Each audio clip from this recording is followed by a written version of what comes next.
Meus amigos, a história sempre tem capítulos para serem escritos ali. Ela não está sendo refeita, ela está aumentando de tamanho. Nunca pensei em ser perfeito, mas vou correr pelo direito. Fala, moçada, beleza? Bruno Formiga na área e nada mais. A partir de agora você faz o que você bem entender. Seguinte, Flamengo tetracampeão da Copa do Brasil, uma final que para muitos foi mais complicada, mais embaçada do que se projetava, mas eu acho que esses que projetavam uma final tranquila, talvez não estivessem acompanhando o Corinthians, que vinha em crescimento, chegou na final no seu melhor momento da temporada, fez um segundo tempo do segundo jogo assim gigantesco, a ponto de colocar o Flamengo do Dorival nas cordas, e isso é muito raro. Mas a decisão foi para os pênaltis e o Flamengo, de forma épica, monumental, diante do seu torcedor, ganhou a Copa do Brasil. A última vez tinha sido em 2013 e o Flamengo poderia ter perdido a Copa do Brasil diante do seu torcedor no Maracanã pela quarta vez. Né? Já tinha perdido para o Grêmio em 97, para o Cruzeiro em 2003, para o Santo André em 2004 e podia ter perdido para o Corinthians em 2022, mas voltou a vencer. O curioso é que o Flamengo ganhou a Copa do Brasil em 2013 antes do planejado, antes do projetado. E por que eu digo isso? Porque o Flamengo estava sofrendo ali um choque de gestão e era sabido que viriam anos ali de pouco investimento, de aperto nas contas para você respirar e voltar a ser saudável e viável financeiramente. Então, o Flamengo tinha pretensão de começar a disputar coisas grandes ali em 2014, 2015. Veio o título antes da hora da Copa do Brasil em 2013. E essa geração agora, já com muito dinheiro, com muito investimento, ainda não tinha ganho a Copa do Brasil e para muitos estava até atrasada a conquista, né? Porque o Flamengo já tinha Libertadores, já tinha 2 campeonatos brasileiros, sempre disputando coisas enormes e não estava conseguindo ganhar a Copa do Brasil. Então, curiosamente, em 2013 ele ganha antes da hora e em 2022 ele talvez ganhe com algum atraso, essa geração, que agora completa 10 títulos. É muita coisa e o símbolo dessa geração, o símbolo deste momento é o Gabigol, que chega a essas 10 conquistas. Nem todo mundo que está lá tem as 10 conquistas. O Pedro, por exemplo, não tem as 10 conquistas. Como na época da era Zico, nem todos os jogadores tiveram os mesmos títulos, mas aquele Flamengo tinha uma espinha dorsal clara, como este Flamengo também tem. Jogadores que não vão sair do imaginário do torcedor.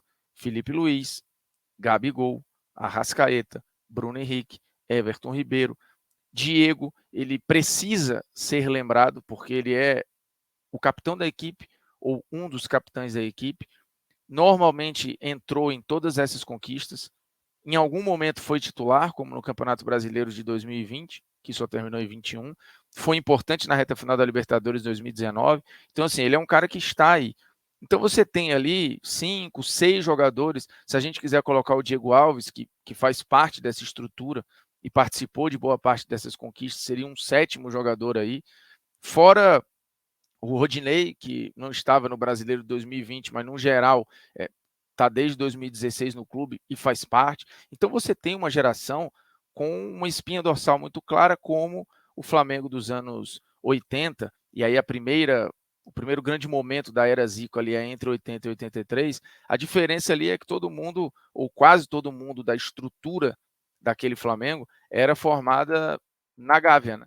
E aí você tinha uma identificação ainda maior. Mas essa galera, essa estrutura aqui, ganhou 9 títulos. E essa geração que tem o Gabigol como símbolo já foi para 10 títulos. E aí, quando eu falo os 9, a gente precisa puxar que este Flamengo de 80 a 83, e aqui eu não estou nem colocando, por exemplo, a Copa União de 87, porque aí já basicamente tinham pouquíssimos daqui, né? Mas se você quiser colocar a Copa União na conta, você vai ter ali de conquistas grandes, relevantes, basicamente um 10 a 10, o que mostra que essa geração ela é muito importante, ela é histórica e ela pode ser considerada a Era de Ouro 2.0. O Flamengo teve a sua primeira Era de Ouro, que para muitos é uma refundação do clube praticamente, e o Flamengo talvez agora esteja sendo refundado pela terceira vez com essa geração, porque de fato você tem 10 conquistas muito grandes, uma hegemonia todo ano disputando.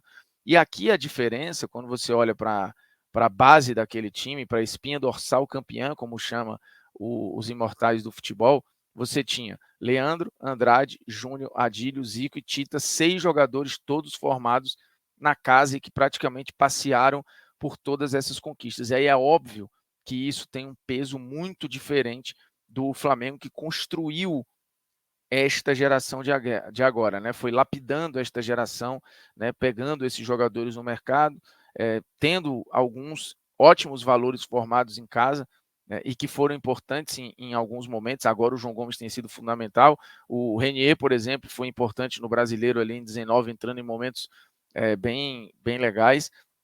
E você teve o Hugo Souza em algum momento também sendo relevante, até dando a impressão de que ia fazer muito mais. O Mateuzinho está sendo importante agora, mas é um outro momento, né? Um momento de um Flamengo muito mais rico, muito mais estabilizado financeiramente e que adiciona capítulos muito históricos na sua vida, na sua trajetória, no seu livro de memórias. Você tem na história do Flamengo, agora, muito claramente, 2 capítulos que são especiais. A era Zico e a era Gabigol, se você quiser chamar assim. E sim, o Gabigol é o símbolo dessa era, pela identificação, pela estética, né, por ter uma comemoração padrão replicada pelo torcedor, por virar tatuagem, por ter uma enorme conexão com a arquibancada.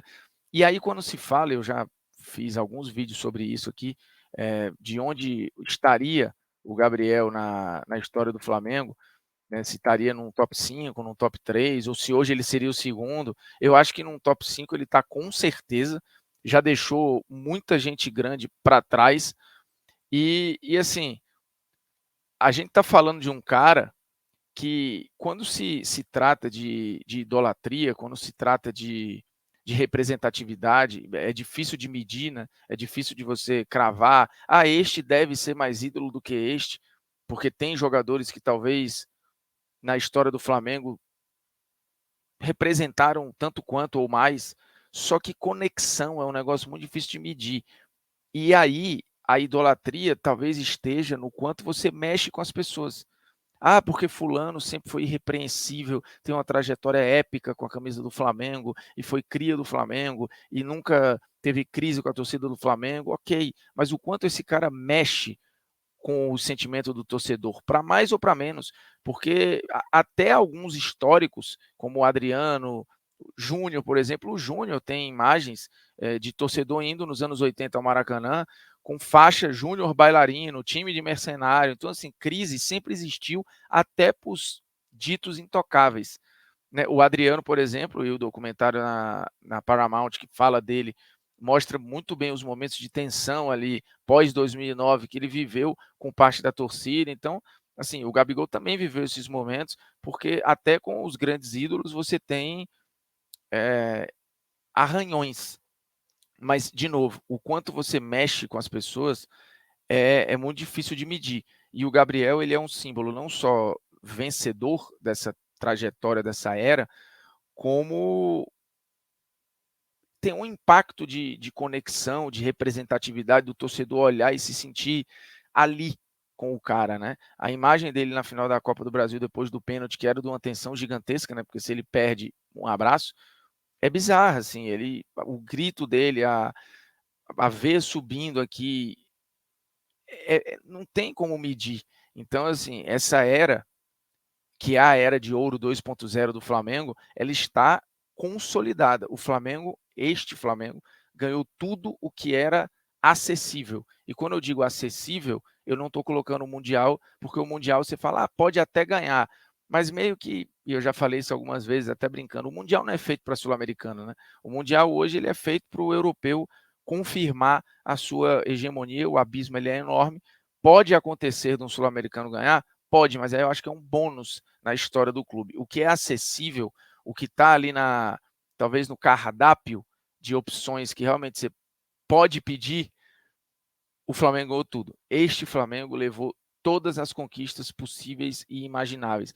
E, sem dúvida nenhuma, todos esses jogadores, essa base ou essa estrutura está na história do clube como a segunda maior geração da história do Flamengo, assim, mas de longe, de longe.